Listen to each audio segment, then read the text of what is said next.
ప్రభువైన క్రీస్తేశ్వర నామానికి మహిమ కలుగును గాక. ప్రభువైన క్రీస్తేశ్వరి శ్రేష్టమైన నామాను ప్రియులని మీ అందరికీ వందనాలు. దేవుని పరిశుద్ధ గ్రంథంలో నుంచి హెబ్రీయులకు రాసిన పత్రిక 11వ అధ్యాయాన్ని చివరి భాగాలు మనం ఆలోచన చేస్తూ ఉన్నాం. ఈ సంగతులు మనం చదువుకొని వాక్యాన్ని ధ్యానం చేద్దాం. హెబ్రీయులకు రాసిన పత్రిక 11వ అధ్యాయం 32 నుంచి చదువుదాం. ఇక ఏమి చెప్పుదును? గిద్యోను, బారాకు, సంసోను, యెఫ్తా, దావీదు, సమూయేలును వారిని గూర్చియు ప్రవక్తలను గూర్చియు వివరించుటకు సమయము చాలదు.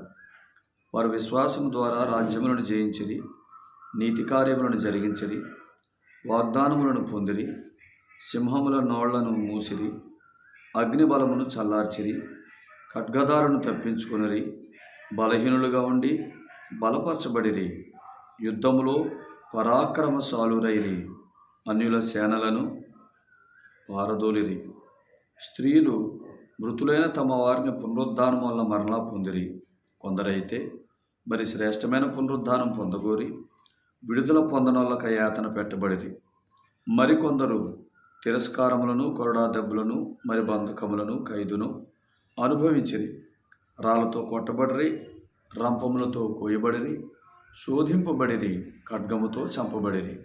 గుర్రె చర్మములను, మేక చర్మములను వేసుకొని దరిద్రులయుండి శ్రమపడి హింస పొందుచు అడవులలోను, కొండల మీదను, గుహలలోను, సొరంగములలోను తిరుగులాడుచు సంచరించిరి. అట్టివారికి లోకం యోగ్యమైనది కాదు. వీరందరూ తమ విశ్వాసం ద్వారా సాక్ష్యం పొందిన వారైనను మనము లేకుండా సంపూర్ణులు కాకుండా నిమిత్తము దేవుడు మన కొరకు మరి శ్రేష్టమైన దానిని ముందుగా సిద్ధపరచును గనుక వీరు వాగ్దాన ఫలము అనుభవింపలేదు. ప్రార్థన చేద్దాం. పరిశుద్ధుడు తండ్రి, ప్రేమ కలిగిన మా దైవానికి వందనాలు. ప్రేమించి మీరు మాకు ఇచ్చిన సమయానికి కృతజ్ఞతలు. యేసుక్రీస్తు ప్రభువులో మీరు మమ్మల్ని కుమారులుగా చేసుకున్నారు. యేసు ప్రభుతో పాటు మమ్మల్ని వారసులుగా చేసుకున్నారు. క్రీస్తులో మీకు కలిగి ఉన్న సమస్తానికి మేము వారసులం నాయన. పరలోకంలో ప్రతి శ్రేష్టమైన వాటికి మేము వారసులం.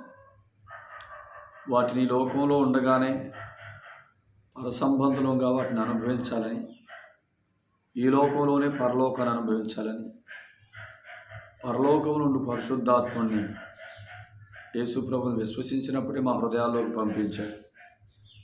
ఎందుకంటే మేము సదాకాలం సంపూర్ణులు కాబట్టి. ఆత్మ ద్వారా మాతో మాట్లాడుతూ క్రీస్తులో మాకేమేమి ఉన్నాయో ఎరుగుతూ వాటికి క్రీస్తుని బట్టి మేము వారసులమని ఒప్పుకుంటూ వాటిని స్వతంత్రించుకోవటానికి ఆత్మ ద్వారా విశ్వాస మూలంగా జీవింపజేస్తున్నందుకై స్తోత్రాలు. మాతో మాట్లాడమని, మా జీవము మా సర్వమైన క్రీస్తును మాకు ప్రత్యక్షపరచమని నాయన విశ్వాస మూలంగా జీవించే విషయంలో కృపను అనుగ్రహించుకుని యేసు ప్రభు వారి పడి ప్రార్థిస్తున్నాం తండ్రి.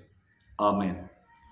ప్రభునందు ప్రియులారా, పరిశుద్ధ గ్రంథంలో హెబ్రీ పత్రిక 11వ అధ్యాయం 32 నుంచి చివరి వరకు చదువుకున్నాం. 32 నుంచి చెప్తూ ఇంకా ఏమి చెప్పుదును? గిద్యోను, బారాకు, సంసోను, యెఫ్తా, దావీదని ప్రవక్తలు వీరందరూ గురించి, సమూయేలు అని చెప్పి అక్కడి నుంచి ప్రవక్తలను అందరి గురించి చెప్తూ వారు విశ్వాసము ద్వారా రాజ్యములు జయించిరి, నీతి కార్యాలు జరిగించిరి, వాగ్దానములను పొందిరి, సింహముల నోళ్ళు మూసిరి, అగ్నిబలము చల్లార్చిరి, ఖడ్గదార తప్పించుకునిరి, బలహీనులు ఉండి బలపరచబడిరి, యుద్ధంలో పరాక్రమశాలులైరి, అన్యుల సేనలను పారదోలిరి. స్త్రీలు మృతులైన తమ వారిని పునరుద్ధానం వల్ల పొందిరి. చూసారా, విశ్వాస మూలంగా జీవించడానికి జీవితం ఎందుకు ప్రాముఖ్యమైందని అంటే, ఈ శరీరంలో ఉన్నంత వరకు యేసుప్రభుని నమ్ముకున్నాం, నీతిమంతులం, దేవుని కుమారులం, పరలోకంలో క్రీస్తుతో కూర్చున్నాం, శరీరంలో ఉన్నాం కనుక ఇక్కడ జీవిస్తున్నాం. సో ఈ శరీరంలో, ఈ లోకంలో జీవిస్తున్న దినాలన్నిటిలో విశ్వాసం మూలంగా జీవించటం అనేది మన జీవితం. ఈ జీవితాన్ని ఎందుకు జీవించాలి అని అంటే చెప్పారు.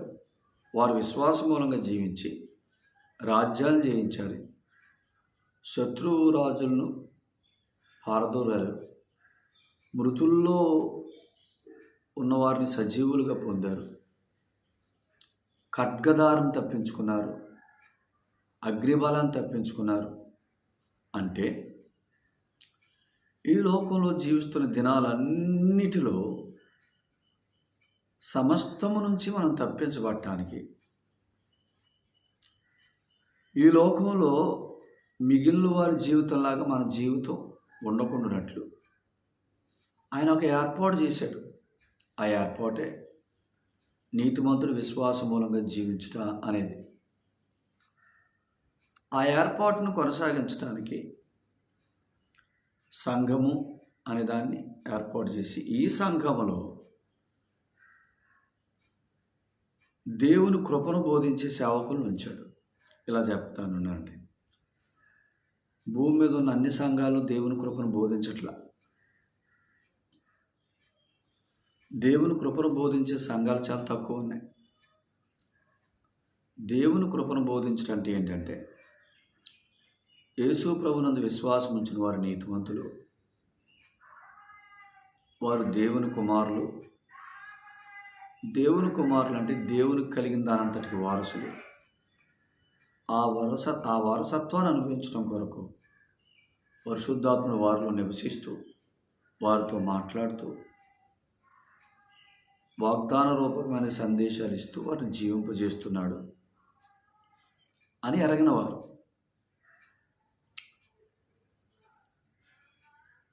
అలాగూ ఎరిగి ప్రతిరోజు ఆయన మాటను బట్టి జీవిస్తున్నప్పుడు విశ్వాసము ద్వారా జయ జీవితం, ఖడ్గాలను తప్పించుకుంటా,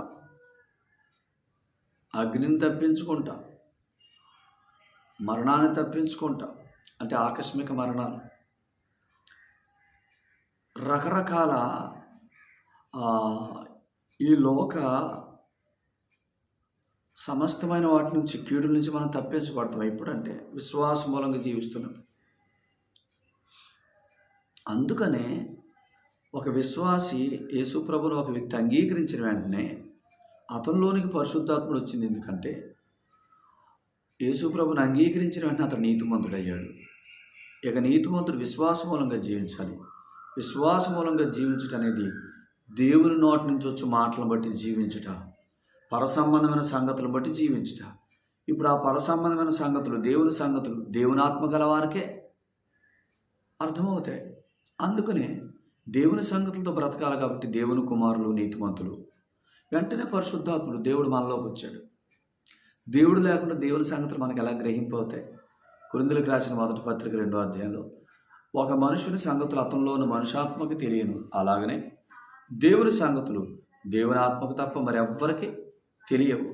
సో అందుకనే మనం దేవుని కుమారులమైతే దేవుని సంగతులను బట్టి బ్రతకాలి. కాబట్టి దేవుని నోటి నుంచి వచ్చి మాటను బట్టి బ్రతకాలి. కాబట్టి ఆత్మ చెప్పు సంగతులతో బ్రతకాలి. కాబట్టి విశ్వాస వాక్యంతో విశ్వాస మూలంగా బ్రతకాలి. కాబట్టి ఆ విశ్వాసంలో మనల్ని నడిపించడానికి పరిశుద్ధాత్మ మనలో నివసిస్తున్నాడు. ఎందుకు? దేవుని దగ్గర నుంచి వచ్చే సంగతులు మనకు అర్థం అవ్వాలంటే దేవుని ఆత్మ మనలో ఉండాలి. దేవుని ఆత్మ అంటే ఎవరు? దేవుడు. మనతో మాట్లాడేది ఎవరు? దేవుడు. సో ఏ వాక్యములో అయితే ఒక విశ్వాస గురించి సత్యం చెప్తున్నారు, విశ్వాస గురించిన సత్యం ఏంటి? విశ్వాసి నీతిమంతుడు. యేసుప్రభుని ఎప్పుడు నమ్మాడు? అప్పుడు నీతిమంతుడు, అప్పుడు దేవుని కుమారుడు. ఈ రెండుకి మారవు. విశ్వాసి పాపం చేసిన అతను పాపి కాదు, నీతిమంతుడే. పాపం చేశాడు. ఎందుకు చేశాడు? విశ్వాస మూలంగా జీవించట్లేదు కాబట్టి. ఇప్పుడు ఒక మాట చదవండి, పేతురు రాసిన మొదటి పత్రిక 1వ అధ్యాయం 5వ వచనం, ఆఖరి మాట. దేవుని శక్తి చేత, విశ్వాసము ద్వారా దేవుని శక్తి చేత కాపాడబడుట అని అన్నాడు. చూసారా? ఒక విశ్వాసి నీతిమంతుడు అనేది అది ఇంకా శాశ్వత కాలానికి. యేసుప్రభుని నమ్మితే ఒక వ్యక్తి సదాకాలానికి నీతిమంతుడు. ఎందుకు? యేసుప్రభు వారు చేసిన శిలువ కార్యం హెబ్రీ 10:12 ప్రకారం సదాకాలానికి నిలిచే బలి చేశాడు ఆయన. ఇప్పుడు యేసుప్రభుని నమ్ముకున్నామంటే సదాకాలం నిలిచే బలి కింద ఉన్నాం. సదాకాలం నిలిచే బలి కింద ఉన్నవాడు సదాకాలానికి పరిశుద్ధుడు, నీతిమంతుడు, దేవుని కుమారుడు. సో ఇప్పుడు ఈ విశ్వాస మూలంగా జీవించడం ద్వారా, అంటే ఇప్పుడు విశ్వాసికి తెలియాల్సిన సత్యం ఏంటంటే, నేను యేసుప్రభుని నమ్మినప్పుడు నీతిమంతుడిని, సదాకాలానికి పరిశుద్ధుడిని, సదాకాలానికి దేవుని కుమారుని, సదాకాలానికి, కాబట్టి పరిశుద్ధాత్మ నాలో నివసిస్తున్నాడు అని ఎరుగుట ప్రాముఖ్యం. ఇది ఎరిగి ఇక నేను జీవించాల్సింది విశ్వాసం మూలంగా. నేను నీతిమంతుని కాబట్టి నేను విశ్వాసం మూలంగా జీవించాలి. విశ్వాసం మూలంగా జీవించడం ద్వారా, అనగా ఆయన నోటి నుంచి వచ్చే మాటను బట్టి, ఆత్మను అనుసరించి, దేవుని సంగతులను బట్టి మనం జీవిస్తున్నప్పుడు, జాగ్రత్తగా వినండి, మనం అలా జీవిస్తున్నప్పుడు ఆ విశ్వాసం ద్వారా దేవుని శక్తి మనలో పనిచేస్తాడు. దేవుని శక్తి మనలో పనిచేస్తుంది.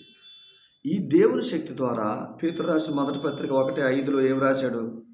విశ్వాసము ద్వారా దేవుని శక్తి, ఆ శక్తి చేత కాపాడబడతారని చెప్పాడు. అర్థమైందా? ఇప్పుడు ఒక వ్యక్తి యేసుప్రభుని నమ్ముకున్నాడు, నీతిమంతుడు, అది స్థితి. ఆ నీతిమంతుడు విశ్వాసం మూలంగా జీవించకపోతే, ప్రతిరోజు ఆయన నోటి మాటను బట్టి జీవించకపోతే ఎంతకాలం జీవించాలి? ఇలాగా ఈ దేహంలో ఉన్నంత వరకు. ప్రభు వచ్చే వరకు దేహంలో ఉంటాం. ప్రభు వచ్చాక దేహం మార్చబడుతుంది. ఈ దేహంలో ఉన్నంత వరకు విశ్వాస మూలంగా జీవించకపోతే దేవుని శక్తి మనం అనుభవించలేం. దేవుని శక్తి మన పక్షంగా పనిచేయకపోతే మనం దేవుని శక్తి చేత కాపాడబడలేం.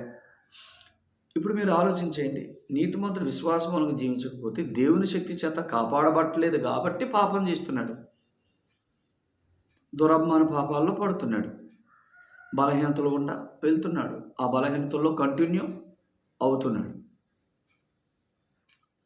కానీ అలా ఉన్న వ్యక్తిని యేసుప్రభు వారు విశ్వసించిన వెంటనే నీతిమంతుడని ఎందుకన్నాడు?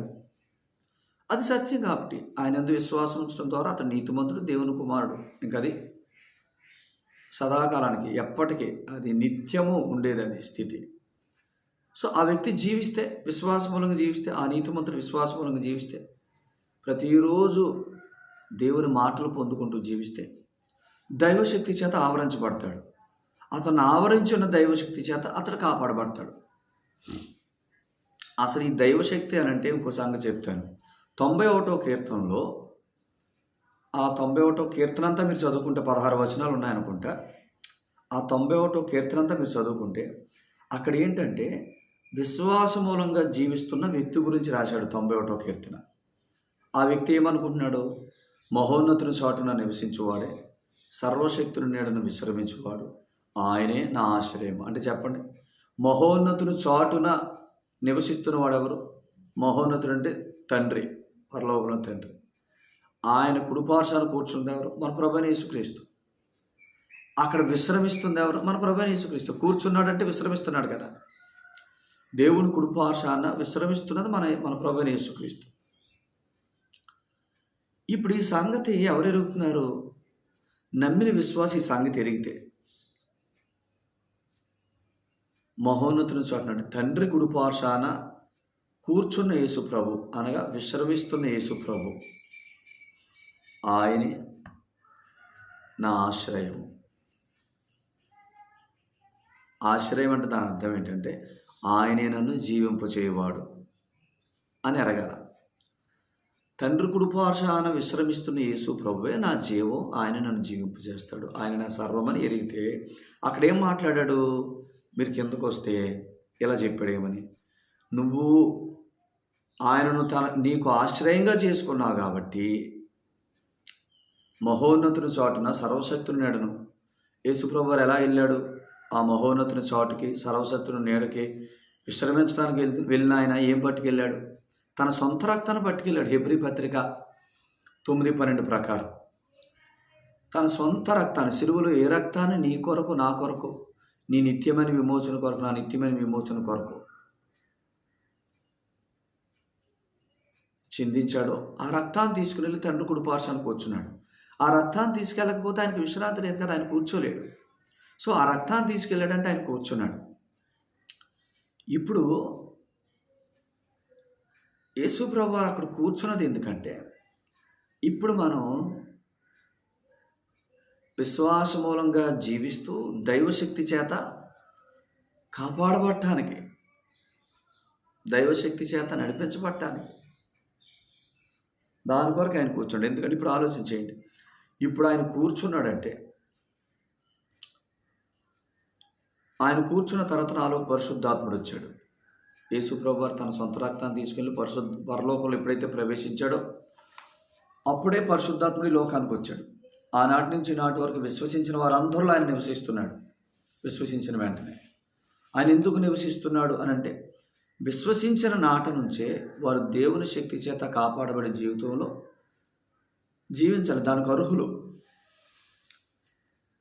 సో అందుకనే ఇప్పుడు యేసుక్రీస్తు ప్రభువారు అక్కడ విశ్రమిస్తున్నాడు 91వ కీర్తనలో. ఇప్పుడు ఆయనే నా జీవం, ఆయనే నా సర్వం అని అనుకుని ఎవరైతే అనుకుంటున్నారో, ఆయన అక్కడ జీవిస్తున్నది, ఆయన అక్కడ విశ్రమిస్తున్నది, ఆయన తన సొంత రక్తాన్ని పట్టుకొని అక్కడ ఉన్నది. ఎందుకంటే నేను ఇక్కడ నిర్భయంగా జీవించడానికి అని ఎరిగితే అక్కడ ఆయన చెప్పాడు 91వ కీర్తన, ఏ అపాయము నీకు రాదు, ఇదో వాగ్దానం, ఏ తెగులుని గుడారం సమీపించదు, ఇదో వాగ్దానం. నీ మార్గంలో నీకేమీ కలగకుండా, అపాయం కలగకుండా నా దూతలు నిన్ను ఎత్తుపట్టుకుంటారు, దీర్ఘాయువు చేత నిన్ను తృప్తిపరుస్తాను, నువ్వు దీర్ఘాయును అనుభవిస్తావు, నిన్ను విడిపిస్తాను, నిన్ను తప్పిస్తాను, నిన్ను హెచ్చిస్తాను, నిన్ను గానపరుస్తాను, నా రక్షణ నీకు చూపిస్తాను. ఈ రక్షణ, ఏ రక్షణ? నమ్ముకున్నప్పుడు వచ్చిన పాపక్షమాపణ అనే రక్షణ కాదు, నీతిమంతులు అయ్యాం అది రక్షణ కాదు. ఈ రక్షణ, ఏ రక్షణ?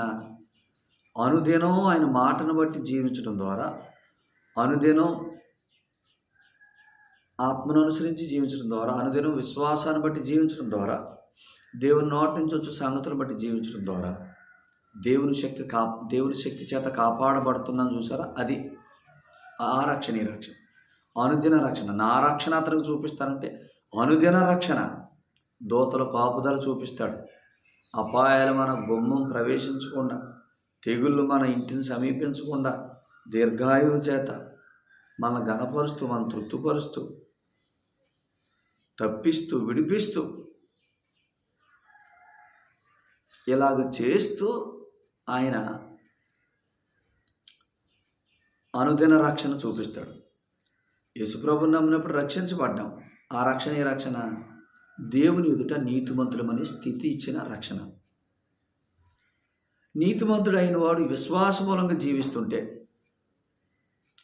అనుదిన రక్షణ, అనుదినం దేవుని శక్తి చేత కాపాడబడతాడు. దేవుని శక్తి చేత వారంలో ఒక్కరోజే కాపాడబడాలి, ప్రతిరోజు కాపాడబడాలి, ప్రతిరోజు జీవించాలి. కాబట్టి ప్రతిరోజు దైవశక్తి అవసరం. ఎందుకు? ఏలయనగా మీరు మృతి పొందితిరి, మీ జీవం క్రీస్తుతో కూడా దేవుని యందు దాచబడి ఉన్నది. మనం మృతి పొందాం, మన జీవం ఇప్పుడు క్రీస్తే. ఇప్పుడు మనం జీవించాలంటే ఆ శక్తి చేత నడిపించబడాలి. అందుకని ఆ శక్తి చేత విశ్వాసము ద్వారా వారు రాజ్యాలు జయించారు, శత్రుసేనలను పారద్రోరారు, మృతులైన తమ వారిని సమాధుల్లోంచి పొందుకున్నారు, ఖడ్గ జ్వాలలను చల్లార్చారు, ఖడ్గాలు తప్పించుకున్నారు, శోధించబడ్డారు కానీ శోధనలు జయించారు. రకరకాలుగా రాశాడు కదా ఈ సంగతులని. 11వ అధ్యాయం ఎన్ని రాశాడు? తిరస్కారాలు, కొరడా దెబ్బలు, వీటన్నిటినీ నుంచి విజయాలు, బంధకాలు, ఖైదుల నుంచి విజయాలు, రాళ్లతో కొట్టబడిన బతికారు, రంపాలతో కోయబడిన వారు, శోధింపబడిన, ఖడ్గాలతో చంపబడిన, ఎన్నో ఇబ్బందులు పడిన వారు విశ్వాసములను జీవించి వీటన్నిటినీ జయించారు. ఇప్పుడు రోమపత్రిక 8వ అధ్యాయం 28వ వచనంలో దేవుని ప్రేమించే వారికి, అనగా ఆయన సంకల్పం చొప్పున పిలువబడిన వారికి మేలు కలుగుటకై సమస్తము జరుగుచున్నవి, సమకూడు జరుగుచున్నవి అని అన్నాడు. అంటే దేవుని పిల్లలు అనంటే మనమే, విశ్వాస మూలంగా నీతివంతులు అయ్యాం దేవుని పిల్లలు. వీళ్ళకి ఏం జరుగుతున్నా ఫైనల్ రిజల్ట్ మాత్రం మేలే.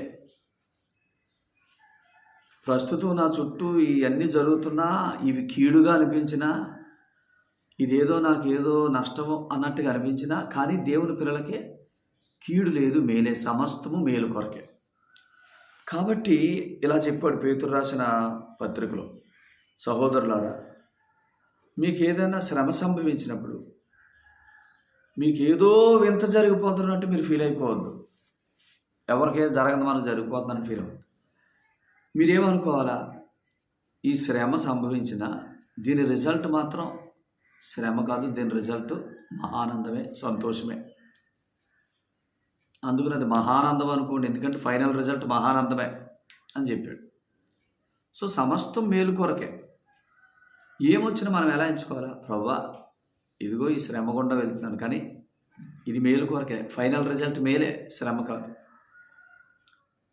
అది రోమా 8:28 అది చెప్పి వెంటనే అక్కడ ఏమన్నాడు, ఆయన సంకల్పం చొప్పున పిలువబడిన వారికి ఆయన ప్రేమించే వారికి అన్నాడు కదంటే, ఆయన సంకల్పం చొప్పున పిలువబడటం అంటే యేసు ప్రభునందు విశ్వాసం మూలంగా నీతిమంతులుగా తీర్చబడటం, దేవుని కుమారులు అవటం. అది ఆయన సంకల్పం చొప్పున పిలువబడటం. యేసుక్రీస్తు ప్రభునందు విశ్వాసం ద్వారా నీతిమంతులై దేవుని కుమారులు అవటం, దేవుని సంకల్పం ద్వారా పిలువబడటం. తర్వాత ఆయన ప్రేమించువారు, ఆయన సంకల్పం చొప్పున పిలువబడిన వారందరూ నీతిమంతులు. నీతిమంతులు ఎలా జీవించాలి, విశ్వాసం మూలంగా జీవించాలి. ఆయన సంకల్పం చొప్పున పిలువబడిన వారు ఆయన ప్రేమించడం అంటే ఏంటంటే, యోహాను 14:23 అనుకుంటా, నన్ను ప్రేమించువాడు నా మాట వినును అంటే ఏంటి, ఆయన నోటి మాటను బట్టి జీవించటం ఆయన ప్రేమించడం అంటే. ఆయన సంకల్పాన్ని బట్టి పిలువబడిన వారందరూ ఆయన నోటి మాటను బట్టి జీవించాలి, అదే ఆయన ప్రేమించడం. నన్ను ప్రేమించువాడు నా మాట వింటాడు, నా మాట వింటే నేను వాడిని కనబరుచుకుంటాను అన్నాడు. సో ఆయన మాట ఎవరైతే వింటారో, నీతివంతుడు ఆయన నోటి మాటను బట్టి బ్రతికితే ఆయన కనబరుచుకుంటాడంటే దాని అర్థం దైవశక్తి మనలో కనబరుస్తాడు, తన శక్తిని మన ద్వారా కనబరుస్తాడు, లోకానికి శత్రువుకి కనబరుస్తాడు. అప్పుడు మనం సమస్తం మీద జయం. ఇప్పుడు అక్కడే రాస్తూ రోమపత్రిక 8:35 28 మనం ఇప్పుడు ఆలోచన చేసాం, వెంటనే 35 దేవుని ప్రేమించే వారికి అని చెప్పి ఆయన ప్రేమ నుంచి మనల్ని ఏది ఎడబాపును, ఏది ఎడబాపలేదని చెప్పి అక్కడి నుంచి 17 సంగతులు చెప్తూ ఏమీ ఎడబాపలేవని చెప్పి ఫైనల్గా రోమా 8:37 వీటన్నిటిలో మనకు అత్యధికమైన విజయం, అన్నిట్లో అత్యధికమైన విజయం. కాబట్టి హెబ్రీ పత్రిక 11వ అధ్యాయంలో విశ్వాస మూలంగా జీవించిన వారు ఏం చేశారు చెప్పండి, వారు అన్నిట్లో అత్యధికమైన విజయం, అన్నిట్లో అత్యధికమైన విజయం. సో కనుక ప్రియులారా, విశ్వాస మూలంగా జీవించడం ద్వారా దేవుని శక్తి చేత కాపాడబడతాం. ఒకటి పేతురు రాసిన 2వ పత్రిక 1వ అధ్యాయం 3-4 వచనాల ప్రకారం, లేదా 2-3-4 వచనాల ప్రకారం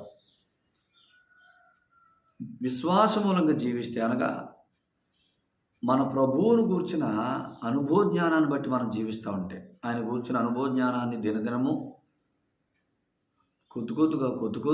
కొద్దిగా సంపాదించుకుంటా ఉంటే, ఆయన మనలో వినియోగించే దైవశక్తి కూడా పరిమాణం పెరుగుతుంది. ఆయన గూర్చిన అనుభవ జ్ఞానం మనలో పరిమాణం పెరిగితే, ఆయన మన పక్షంగా వినియోగించే ఆయన దైవశక్తి యొక్క పరిమాణం పెరుగుతుంది. దైవశక్తి పరిమాణం పెరిగితే ఇంకా ఎక్కువ విజయాలు, అత్యధికమైన విజయాలు, రోగాల మీద విజయాలు, కుటుంబ సమస్యల మీద విజయాలు,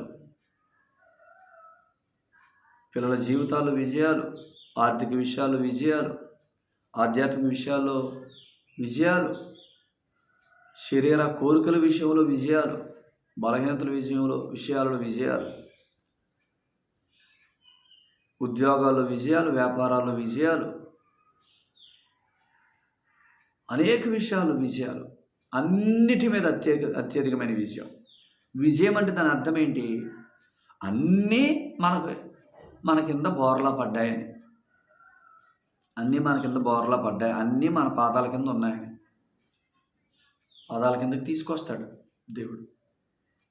సో కనుక విశ్వాసమూలంగా జీవిస్తే, పేతురు రాసిన 2వ పత్రిక 1వ అధ్యాయం 2, 3, 4 వచనాల ప్రకారం ఆయన కూర్చుని అనుభవ జ్ఞానం ద్వారా విశ్వాసమూలంగా జీవిస్తుంటే భక్తి బ్రతుకు, భక్తి జీవితం బ్రతుకు, ఈ రెండు కూడా అద్భుతంగా ఉంటాయి. భక్తికి కావలసినవన్నీ ఇస్తాడు, భక్తిలో అభివృద్ధి. బ్రతుకు కావలసినవన్నీ ఇస్తాడు, జీవానికి జీవించడానికి కావాల్సినవన్నీ. అందుకనే నాకు లేమి కలుగదు, యెహోవా నా కాపరి, నాకు లేమి కలుగదు. కాపరి 2 పనులు చేస్తాడు. ఒకటి, ఆహారం కోసం బయటికి తీసుకెళ్తాడు, సంరక్షణ కోసం దొడ్డులోకి తీసుకొస్తాడు. గొర్రెల్ని బయటికి తీసుకొచ్చాడంటే మేపుతాడు, మేపే సమయంలో కూడా ఉంటాడు, మేపుతాడు, వాటి క్షేమం కొరకు దొడ్లోకి తీసుకెళ్తాడు. అంటే పోషణ సంరక్షణ. రూతు గ్రంథంలో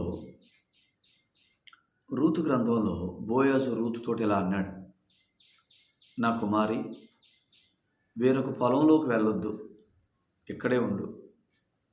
ఇక్కడ నా పనివారికి ఆజ్ఞాపించాను, యవనస్తులకు ఆజ్ఞాపించాను, నిన్ను ముట్టొద్దని, నిన్ను అవమానపరచొద్దని చెప్పాను. సో ఇక్కడ నీకు భద్రత ఉంది నా పొలంలో. మాత్రమే కాదు, నువ్వు ఒట్టి చేతులతో ఇంటికి వెళ్ళకూడదని పిడికిళ్ళు విడిచిపెట్టమని చెప్పాను. నువ్వు ఒట్టి చేతులతో ఇంటికి వెళ్ళవు. అంటే పోషణ ఉంది, రక్షణ, క్షేమం ఉంది, భద్రత ఉంది. సో అంటే ప్రభు మనకిచ్చిన రక్షణలో పోషణ, సంరక్షణ ఉంది. ఇవి అనుభవించాలిగా. రక్షణలో ఈ 2 ఉన్నాయి. వీటిని అనుభవించాలంటే, జీవిస్తున్న దినాలన్నింటిలో నా గొర్రెలు నా స్వరం వింటే అవి నన్ను వెంబడిస్తాయి అన్నాడు. వెంబడించాలి. జీవిస్తున్న దినాలన్నింటిలో ఆయన స్వరం విని ఆయన వెంబడించాలి. ఆయన వెంబడిస్తే ఆయన పోషకుడుగా ఉంటాడు, ఆయన సంరక్షకుడుగా ఉంటాడు. అప్పుడు విశ్వాసం ద్వారా దేవుని శక్తి చేత కాపాడబడే అనుభవంలో ఉంటాం. అప్పుడు సమస్తము మేలు కొరకే, ఫైనల్ రిజల్ట్ మేలే అని, అత్యధికమైన విజయం అని అన్నిటిలో, వాటన్నిటిని దేవుడు నా పాదాల కిందకి తీసుకొస్తాడు. నా నెత్తి మీద కాదు, నా నెత్తి మీద భారాలుగా కాదు, నా పాదాల కింద తొక్కబడినట్టుగా తీసుకొస్తాడని విశ్వసించాలి. అలా విశ్వసించడానికి ఆయన నోటి నుండి వచ్చే మాటలు ఎందుకు, ఆయన అత్యధికమైన విజయంలో కూర్చున్నాడు. తండ్రి కృపార్జన ఆ అత్యధికమైన విజయాన్ని మనం అనుభవించడం కొరకే ఆయన అక్కడ తన రక్తంతో పరిచర్య చేస్తున్నాడు. అందుకనే ఆ పరిచర్య ఫలాన్ని మనం అనుభవించినట్లు ఆయన అక్కడ ఉన్నాడు. ఆయన అత్యధికమైన విజయంలో ఉన్నాడు, మనల్ని అత్యధికమైన విజయంలోనికి తీసుకువెళ్తాడు విశ్వాసం ద్వారా జీవిస్తే. దేవుడు అట్టి కృప మనందరికీ దయచేయను గాక. మనందరూ అత్యధికమైన విజయంలో సాగునట్లు తన ఆత్మ ద్వారా నడిపించును గాక. ఆమేన్. ప్రార్థన చేద్దాం. పరిశుద్ధుడు తండ్రి, ప్రేమ కలిగిన దేవా, మీకు వందనాలు. ప్రేమించి మీరు ఇచ్చిన సంగతులకై స్తోత్రాలు. విశ్వాస మూలంగా జీవించడం ద్వారా సమస్తము మేలు కొరకే అని ఎంచుకుంటాం. విశ్వాసం ద్వారా దేవుని శక్తి చేత కాపాడబడతాం, పోషించబడతాం, సంరక్షించబడతాం, అన్నిట్లో అత్యధికమైన విజయాన్ని పొందుతాం. ఇట్టి సంగతులు మాకు అందించినందుకు స్తోత్రాలు. మా ప్రియులందరినీ దీవించండి, సంగతుల ద్వారా ఆదరించండి. ధైర్యంతో మిమ్మల్ని వెంబడిస్తూ అత్యధికమైన విజయాలను అనుభవించడానికి మీ కృపను కుమ్మరించమని, ప్రతి కుటుంబాన్ని, ప్రతి వ్యక్తిని దీవించమని, విశ్వాసం ద్వారా దేవుని శక్తి చేత కాపాడబడే ఆ గొప్ప ఏర్పాట్లు, నీతిమంతుడు విశ్వాస మూలంగా జీవించుననే ఏర్పాట్లు వారు ఉండటానికి మీ కృపను అనుగ్రహించమని యేసు ప్రభు వారు పేరు స్తుతించి స్తోత్రములు చెల్లించి ప్రార్థిస్తున్నాం తండ్రి. ఆమేన్. ప్రభు మిమ్మును మీ కుటుంబాలను బహుగా దీవించునుగాక. అందరికీ వందనాలు.